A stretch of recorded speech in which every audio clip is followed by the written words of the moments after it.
아멘. 예전에 가정이 한번 다 풍비박산난 그런 가정을 집사님과 이제 이야기한 적이 있어요. 아내 집사님께서 이제 외도를 하게 된 거예요.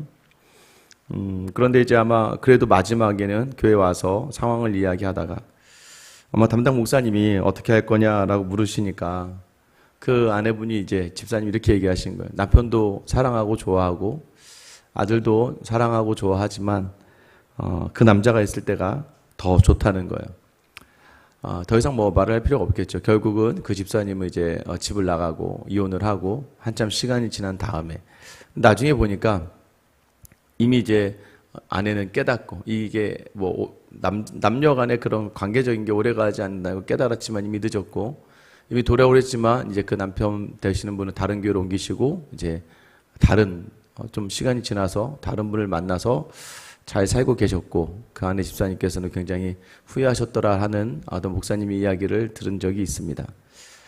우리가 사랑을 한다는 건 뭐예요? 더 그 자리를 채우고 애쓰고 노력한다는 거예요. 여러분 어제도 말씀드렸지만 사랑한다 하고서는 말로만 하는 것이 사랑이 아니죠. 우리가 되게 쉬운 게 이 한국교회의 가장 큰 문제가 뭐예요?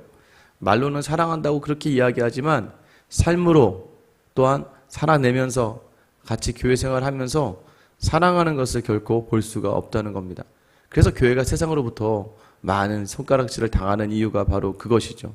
말은 사랑한다 하지만 여러분 삶의 자리가 여러분의 지금 서 있는 자리에서 정말 사랑을 하고 있는가? 근데 그 사랑은 뭐예요? 할 만한 사람과 사랑할 만한 사람에게 사랑하는 게 아니라 정말 사랑할 수 없는 사람, 사랑받지 못할 사람들을 내가 섬기고 있는가? 여러분 이 땅에서 가장 제가 고귀한 게 뭐라고 했습니까? 고귀한 거는 보석은 오래도록 변하지 않는 거예요. 오래도록 변하지 않는 게 가장 귀한 보물이라고 말씀드렸잖아요. 그러면 무엇입니까? 우리에게 주신 영원한 생명, 우리에게 주신 믿음은 영원한 거예요. 그러니까 가장 고귀한 것 중에 하나가 바로 믿음이라는 걸 아셔요. 죽어도 하나님의 나라에, 죽어도 영생의 자리에. 오늘 1절부터 3절을 보다 보면 예수께서 그리스도이심을 믿는 자마다 하나님께로부터 난 자니 또한 낳으신 이를 사랑하는 자마다 그에게서 난 자를 사랑하느니라. 이 얘기가 무엇이에요? 예수가 그리스도이다. 여러분 예수님이 구원자이시다. 예수님께서 나의 모든 것을 이끌어 가시는 분이다라는 걸 믿는 자마다 하나님께로부터 난 자라는 거예요. 우리가 모두가 다 가장 쉬운 건 뭐 예수님이 그리스도이십니다. 이 고백이 되면 내 인생의 주인이 그리스도이십니다. 구원자가 되십니다라는 고백이 되면 또 하나님께로부터 난 자라는 것이고 또 낳으신 이를 사랑하는 자마다 그에게서 난 자를 사랑하느니라. 우리가 하나님께로부터 났으니까 낳으신 이를 사랑하는 자마다 그에게서 난 자를 사랑한다는 거예요. 그러니까 자연스럽게 하나님을 사랑하면 이웃을 사랑하는 게 당연하다는 거예요. 형제를 사랑할 수밖에 없는 것이 당연하다는 거예요. 2절에 보면 우리가 하나님을 사랑하고 그의 계명을 지킬 때 이로써 우리가 하나님의 자녀를 사랑하는 줄 아느니라. 우리가 사랑해야 될 이유는 여러분 명령, 어제 3가지 말씀드렸잖아요. 우리가 먼저 사랑을 받았고 더 나아가서 그분이 자기 아들을 주셨다는 것을 기억하고 더 나아가서 뭐예요? 계명이라는 거예요. 계명. 말씀이라는 거예요. 그러니까 명령이라는 거예요. 명령이라서 우리가 사명으로 당연히 해야 될 것이 이 사랑이라는 것을 말하는 것이죠. 우리가 하나님의 자녀를 사랑하는 줄 아느니라. 여러분 계명을 지키는 자마다 이 말씀을 지키는 사람이라면 당연히 사랑이 우선이라는 것을 이야기하죠. 자, 이렇게 되면 명령을 지켜내기가 너무나 어려워요 라고 이야기할 수가 있어요. 근데 3절에 보면서 하나님을 사랑하는 것은 이것이니 우리가 그의 계명들을 지키는 것이라. 그의 계명들은 무거운 것이 아니로다. 그러니까 하나님을 사랑하는 사람에게 이웃을 형제를 사랑하라는 명령이 있는데 그 명령대로 우리는 행해야 되는데 그 명령이 무거운 것이 아니다라고 이야기하는 거예요. 왜 무거운 것이 아니에요? 4절에 무릇 하나님께로부터 난 자마다 세상을 이기느니라. 세상을 이기는 승리는 이것이니 우리의 믿음이니라. 예수께서 하나님의 아들이심을 믿는 자가 아니면 세상을 이기는 자가 누구냐? 여러분 쉽게 얘기해서 계명이 무거운 것이 아닌 것은 우리가 뭘 지켜서 자녀가 되고 뭘 꼭 해야 자녀가 아니라 하나님께로부터 난 자는 이미 세상을 이긴 사람이라는 거예요. 세상은 어떻게 돼요? 세상의 논리는 사랑할 만하고 사랑받을 만하고 나에게 사랑을 준 사람만 사랑하는 것이지만 그 세상의 논리 속에 있다 보면 이길 수가 없는데, 그러나 이미 예수님이 오셔서 이 세상을 이기셨다라는 것은 세상에 감당하지 못할 그 믿음이 우리에게 있다는 것이고, 그 믿음이 무엇이에요? 사랑이라는 거예요. 로마 속에서 이 압박을 당하고 핍박을 당하고 많은 사람들이 죽임을 당하기 시작합니다. 그러나 단 한 번도 로마 교회 성도들은 두 손을 번쩍 들고 나라에 항거하지 않았어요. 반란을 일으키지도 않았습니다.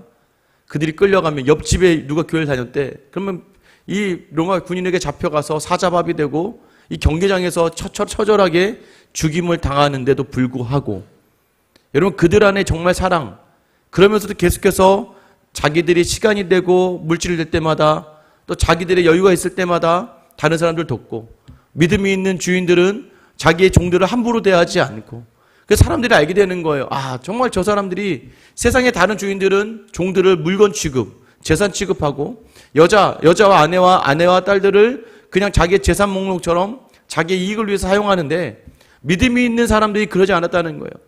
존귀하게 대하고 평등하게 대하고, 자기가 자기의 것을 먼저 섬기지 않아야 될 당연한 사람들에게조차도 섬김의 모습을 보이다 보니까 이 예수 사랑, 하나님의 그 사랑이 자연스럽게 이 로마를 파고들어서 결국에는 이 로마를 뒤집어 엎어버리죠. 왜요? 나중에 보니까 귀족들 중에 대부분이 크리스찬들인 거예요.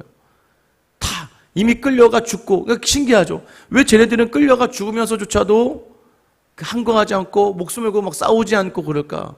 그런데 다들 다음 하나님이 주시는 영원한 생명을 소망하고 있었기 때문에 이 땅의 것이 중요하지 않음을 알고 이 땅의 것을 마음껏 나누고 내어주면서 그 사랑을 보일 수 있었다는 거예요. 세상이 결국은 손을 들고 뒤집어져 버리는 거죠.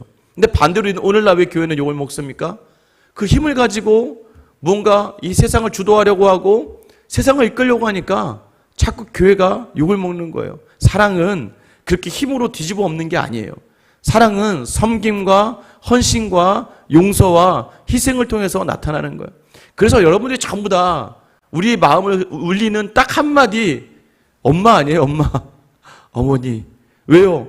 끊임없이 희생하고 헌신하고 마지막 끝까지도 나보다 더 연약한 몸을 가지고 계시고 나보다 더 건강도 안 좋으셨음에도 불구하고 항상 자녀들을 먼저 생각하는, 끝까지 자녀를 생각하는 그 말 한마디가 뭐예요? 희생과 헌신. 누가 이기냐 이거예요.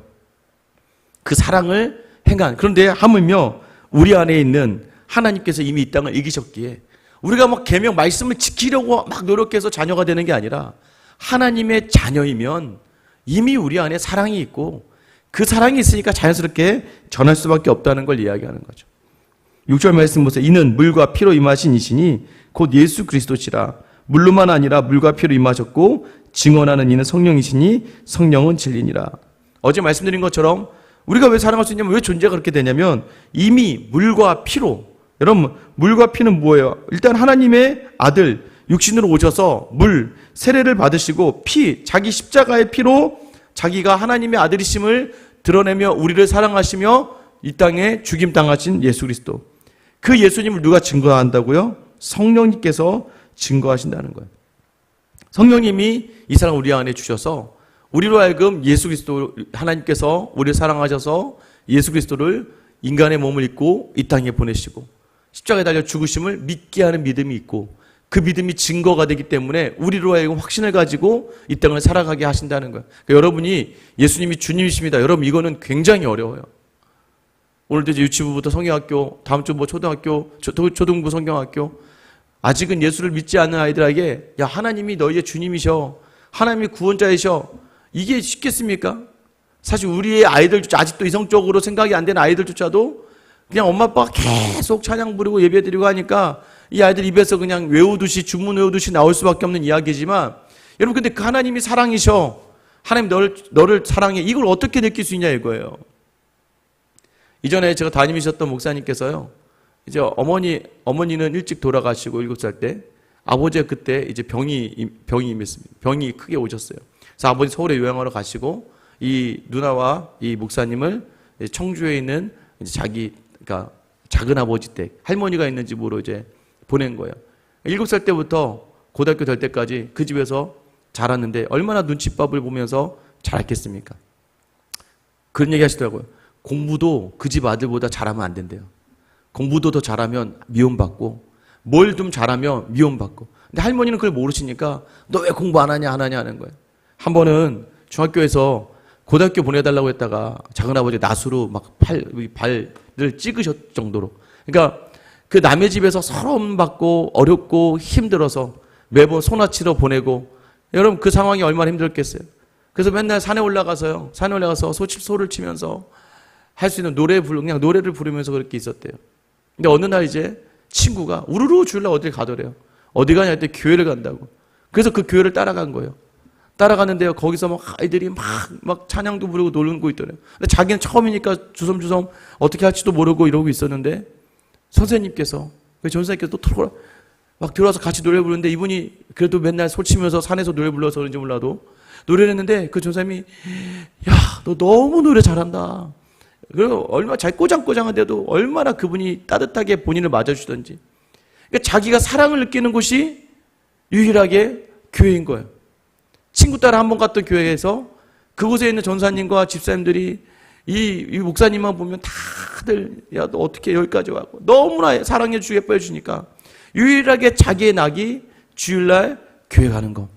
할머니가 쫓아와서 매를 들고 쫓아오더라도 교회 가고 싶고, 왜? 자기가 거기서 사랑받는 걸 알고 있으니까 교회가 좋은 거예요.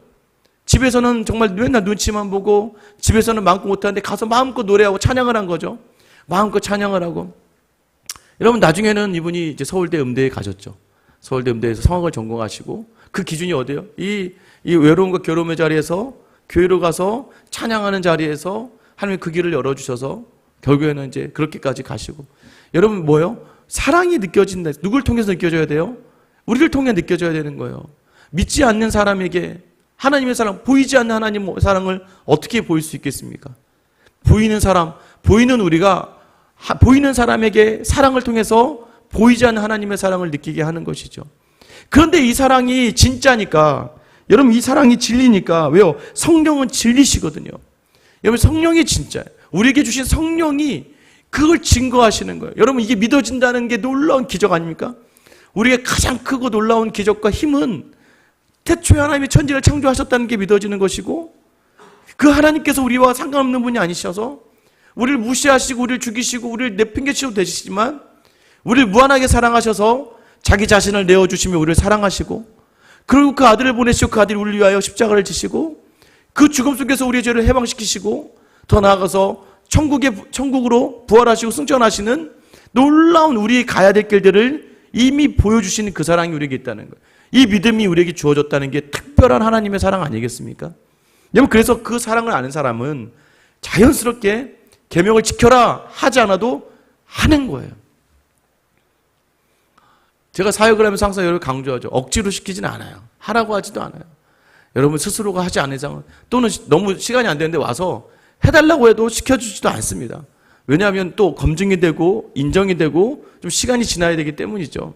그런데 너무 놀라운 건 그냥 쭉 가다 보면 하나님께서 그 자리에 세울 사람, 또 쭉 가다 보면 하나님께서 그 마음대로 서야 되고 봉사할 사람들을 보내시니까, 내가 억지로 사람을 막 세우려고 하지 않아도 하나님께서요 알아서 하나님의 교회에 하나님의 사람을 보내시는 거예요. 여러분 어제 이 앞에 계신 목사님과 교제하는 시간을 좀 가졌거든요. 어떻게 하다가 만나서. 근데 목사님도 그 얘기 하시더라고요. 10년 전에 하나님의 개척하시고 세 번째 이사 오시면서 이 교회 앞에 교회까지 오셨는데, 그러면서 저에게 오히려 이런 말씀 하시더라고요.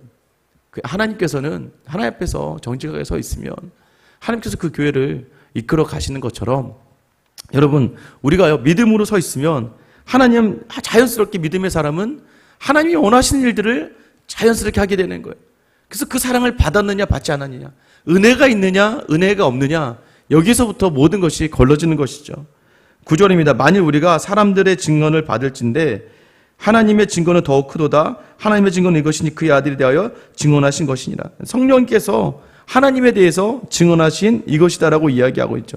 10절부터 12절입니다. 하나님의 아들을 믿는 자는 자기 안에 증거가 있고 하나님을 믿지 아니하는 자는 하나님을 거짓말하는 자로 만드나니 이는 하나님께서 그의 아들에 대하여 증언하신 것을 믿지 아니하였습니다. 하나님의 아들을 믿는 자는 자기 안에 증거가 있다는 거예요. 그게 뭐예요? 사랑이에요. 그 사랑이 없으면 다 거짓말하는 자라는 거예요. 11절 또 증거는 이것이니 하나님이 우리에게 영생을 주신 것과 이 생명이 그의 아들 안에 있는 그것이니라. 여러분 결국 우리 안에 왜 우리가 그렇게 살 수 있냐면 우리는 이 땅만 보며 살아가는 사람이 아니기 때문이라는 거예요. 영원한 약속된 것들이 있고 주어질 것들이 있기 때문에 그것을 바라보며 살아가는 사람들이라는 것이죠. 12절입니다. 아들이 있는 자에게는 생명이 있고 하나님의 아들이 없는 자에게는 생명이 없느니라.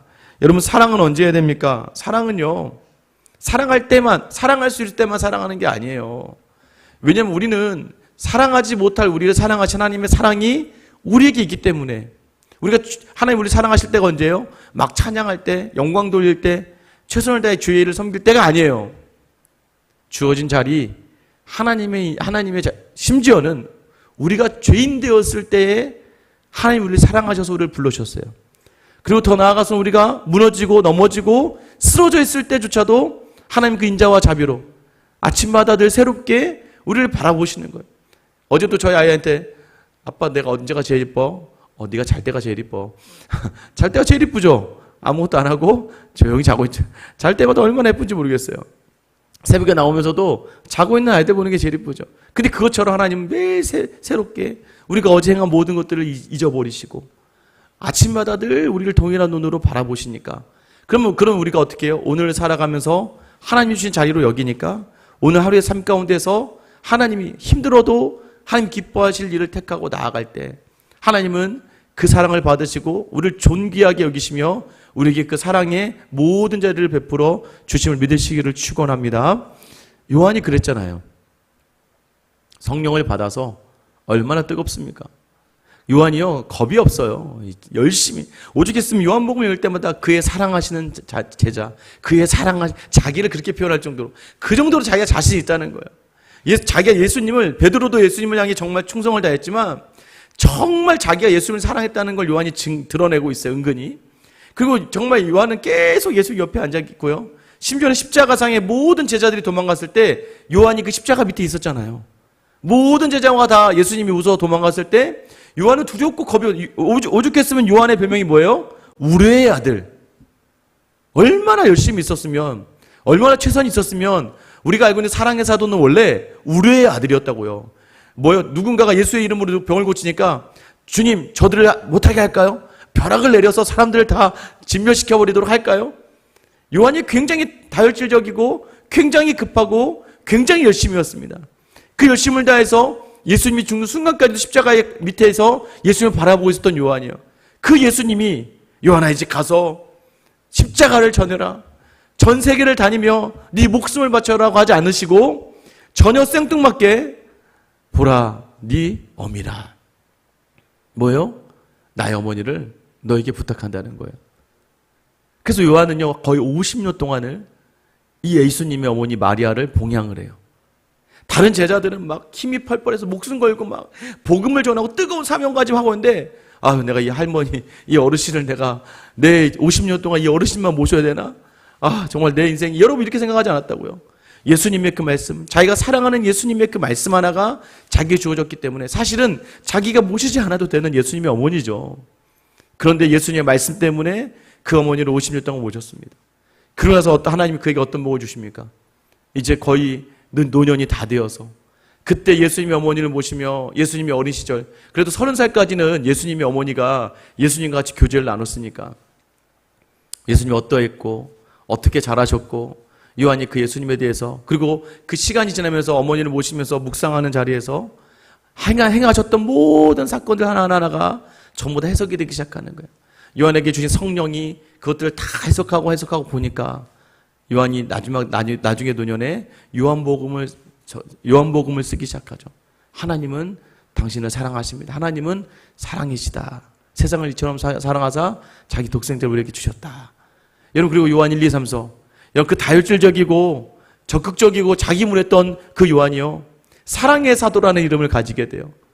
참고 참으며 주신 자리에 충성하다 보니까 지금 우리에게도 요한 1서라고 하는 사랑의 이야기를 할 수 있었던 그 사도로 서는 자리가 무엇일까요? 하나님이 주신 자리, 우리의 존재로서 그것을 받으면 하나님은 우리의 모든 것들을 이끌어 주시고 우리가 존재로서 하나님을 충분하게 사랑할 수 있고, 그 증인으로서, 사랑의 증인으로서 하나님이 요한을 사용하시잖아요. 지금 비록 내 삶의 자리가 더디고 내 뜻대로 되지 않고 내 마음대로 되지 않아도 제가 이제 오늘 유치부 시작하니까 유치부 아이들 뭐 오겠다는 애들 안 오는 애들 반드시 있을 거예요. 있어요 항상. 다 옵니까? 다 오면 감사하지만 항상 그래요. 그리고 또 하다 보면요 뭐 깽빠치는 애들도 있고 또 오히려 어떤 아이가 또 다칠 수도 있고 어떤 아이가 또 문제가 있을 수도 있어요. 근데 그 상황 속에서 막 우리 안에 뭐예요? 우리가 이 하나님의 자녀라는 거 존재라는 걸 놓치기 시작한 거예요. 하나님이 이 상황을 어떻게 나로 감당하실지 시험하시는 자리들, 또 우리가 얼마나 굳건하게 서 있는지, 그동안 모여서 기도하고 했는데 작은 일에 막 갑자기 흔들리고 내 뜻대로 되지 않는 일에서 막 분이 일어나고 화가 일어날 수 있는 그 자리를 오늘 아침 여러분, 오늘 이 말씀이 뭐예요? 너희의 사랑을 삶으로 증명하라는 거예요. 내게 오늘 특별히 교회 처음 온 아이들이 있잖아요. 그 아이들이 교회가 얼마나 좋은지를 누굴 보고 아는 거예요? 하지마, 야 이것도 하지마, 저것도 하지마, 안 돼, 막 이런 것들이 아니잖아요. 하나님의 사랑으로 그 아이들이 어린이집에서는, 다른 학원에서는, 정말 다른 곳에서 누리지 못할, 여러분 뭐 그 아이들이 뭐 지금 찬양 오늘 처음 듣는다고 뭐 찬양이 귀에 박히겠습니까? 또 뭐 말씀을 듣는다고 해서 그 아이들이 갑자기 막 오늘부터 막 아멘 주여 어서 오십시오 이러는 거 아니잖아요. 유치부 아이들이. 오늘 누굴 통해 보는 거예요? 선생님들을 통해서, 섬기는 또 우리 집사님들, 성도님들 통해서 그 아이들이 하나님의 사랑을 느끼는 거거든요. 한번 바라만 봐도 따뜻한 마음과 정말 마음을 다해서 그 아이들 대할 때, 야, 이 교회가 이런 거구나, 이렇게 좋구나, 너무 즐겁구나, 행복하구나. 아이들이 밖에서는 다른 그 놀라운 사랑을 느끼는 자리. 초등부 성경학교와 중고등부 소리도 마찬가지 아닙니까? 아이들이 왜 이 선생님 다 이렇게 사랑하시지? 그래서 사실은 중고등부 아이들 중에서 예수님을 가장 먼저 만날 수 있는 가장 큰 기회가 언제냐면, 아마 우리 선생님이 와서 막 나 붙잡고 막 눈물 흘리면서 막 기도하는데, 아, 이 선생님이 왜 이러실까? 맨 처음에 막 당황도 하고 두렵기도 한데, 막 기도하시는 그 모습을 보면서 감동이 있는 거예요. 나를 위해 울어주는 사람이 있구나. 우리 어머니도 아니고, 우리 아버지도 아닌데, 나를 위해 전심으로 하나님을 만나길 바라고, 인생이 행복하길 바라며, 울어주는 사람이 있다는 것에 대해서, 여러분 얼마나 그 안에 큰 감동을 받는지 몰라요. 그 시작으로부터 인격적인 주님을 만나러 가는 거겠죠. 우리도 우리의 삶도 요한처럼 더디고 늦어지더라도 우리가 하나님의 사람이라는 거, 그 하나님이 우리를 먼저 사랑하시고 우리에게 자기 아들을 주셨고 그 아들이 우리를 기꺼이 십자가를 지셨고 더 나아가서 우리에게 성령을 주시며 믿음의 자리로 부르시고 우리라고 자연스럽게 존재로 사랑해 하신 것을 기억하시며 오늘 하루 우리의 모든 삶의 자리가 마음껏 사랑할 수 있는 귀한 하루가 되시길 예수님의 이름으로 축원합니다. 기도하겠습니다.